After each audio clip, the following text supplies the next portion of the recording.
Добар ден на сите. Како што најавивме во текот на вчерашниот ден, Министерството за внатрешни работи до основното јавно обвинителство за гонење на организиран криминал и корупција денеска поднесе кривична пријава против 20 лица.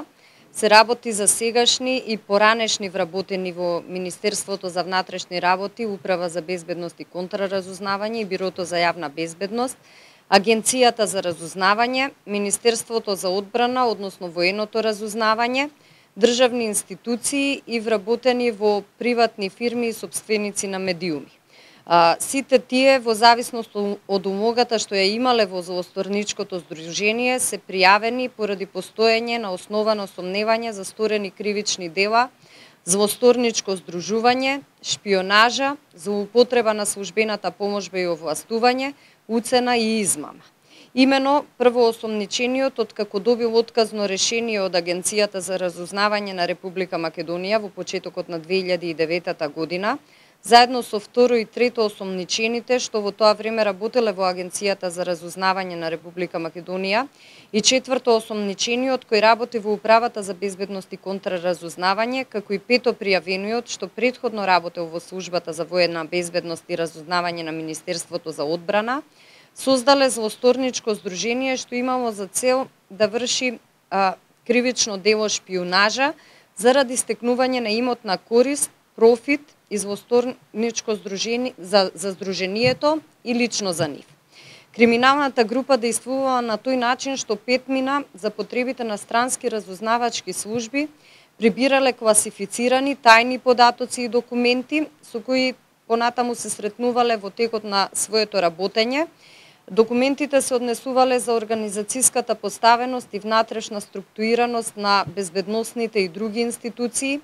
податоци за политичката состојба во државата, податоци за безбедносната состојба, изборите, општата безбедносна состојба во државата од аспект на можни ризици и ескалации во предметниот период, програми и планови за посети и престои на високи представници на странски разузнавачки служби, имиња на лица кои биле во посета, податоци за лица кои биле опфатени со оперативни обработки, податоци за состојбите во верските заедници што се однесувале на радикалните структури во Македонија и Албанија,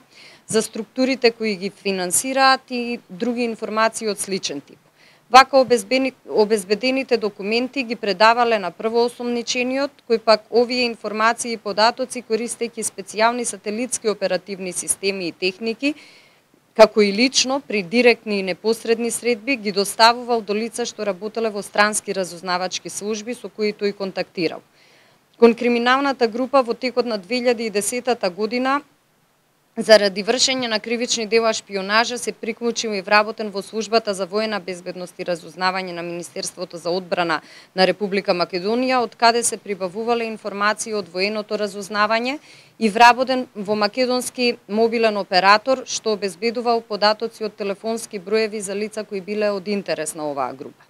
Ваквите криминални активности првоосомничениот ги вршел и пред формирањето на злосторничкото здружување, односно во текот на 2005 и 2006 година, кога во неколку наврати од вработен во Министерството за одбрана обезбедил неколку извештаи што ги доставил до лица што биле негов контакт и работеле за странски разузнавачки служби.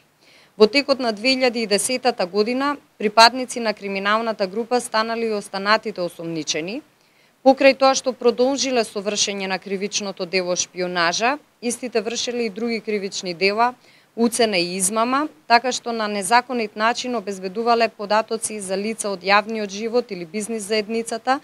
кои би можеле да им наштетат на нивниот углед и угледот на нивните блиски од семејствата. Истите преку закани и уцени им изнудувале противправна имотна корист, најчесто пари, држејќи ги во заблуда со прикажување на невистинити податоци и факти дека ќе ги објават овие податоци или документи на одредени интернет сајтови или во одредени медиуми кои се контролирани од дел од членовите на злосторничкото здружение. Членовите на криминалната група, со цел да се стекнат со противправна имотна корист преку вработен во Државниот архив на Република Македонија, обезбедувале документација, досиеа со класифицирана содржина кои биле архивирани во оваа институција. Ваквата документација тој ја предавал на членовите на злосторничкото здружение со цел истата да ја користат за да вршат закани кон лицата кои се засегнати, во насока на тоа дека ќе ги објават во јавноста досиеата со што ќе им наштетат на нивниот углед и чест и со тоа ќе ги принудат да им исплатат парични средства на сопствена штета. Злоупотребувајќи ја својата службена поможба и овластување, вработениот во Државниот архив во неколку наврати обезбедил и копирал досиеа за повеќе лица и истите ги предал на неколкумина членови од групата. Во текот на 2011 година, првоосомничениот заедно со сопственикот на електронски медиум оствариле контакт со поранешен директор на Управата за спречување на перење на пари и финансирање на тероризам и од истиот обезбедиле податоци и документи кои тој незаконски ги прибавил. По претходно издадени наредби на истражниот судија, извршени се претреси кај 17 лица, членови на злосторничкото здружение, во 30 објекти во Скопје и тоа во домови и други простории, службени простории во институциите каде што дел од лицата моментално работат, значи во МВР, Агенцијата за разузнавање, Министерството за одбрана, Државниот архив на Република Македонија и Собранието на Република Македонија и во приватни фирми. Од овие претреси во просториите каде што тие се вршени, одземени се 1095 парчиња муниција, 481 CD, 134 видеокасети, 125 парчиња вежбовен куршум, 81 компјутер, 67 сим картички, 56 флопи дискови, 56 мобилни телефони, 57 мемориски уреди, 51 DVD диск, 33 филмови и фотоапарат, 29 држачи за сим картички, 22 парчиња огнено оружје, 13 аудиокасети, 9 фотоапарати, 3 печати, 2 микрокасети, 1 детектор за прислушни средства, 1 камера, 1 GPS тракер, 1 електронски нотес, 1 радиоврска и разни видови на документи, од кои поголем дел се со класифицирана содржина. Одземените предмети се предадени на одделот за крим техника при Министерството за внатрешни работи заради нивно понатамошно вештачење. По 3 лица службите се уште трагаат и тие во моментов не се достапни. Инаку,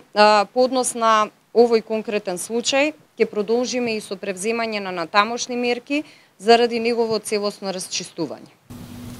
Министерка, за едно лице знаеме дека вчера откако беше приведен, по распитот во станицата, во полициска станица беше пуштен. Има спекулација дека има уште едно такво лице што беше приведено, па пуштено не беше изнесено пред истражен судија. Што беше причината да се приведуваат,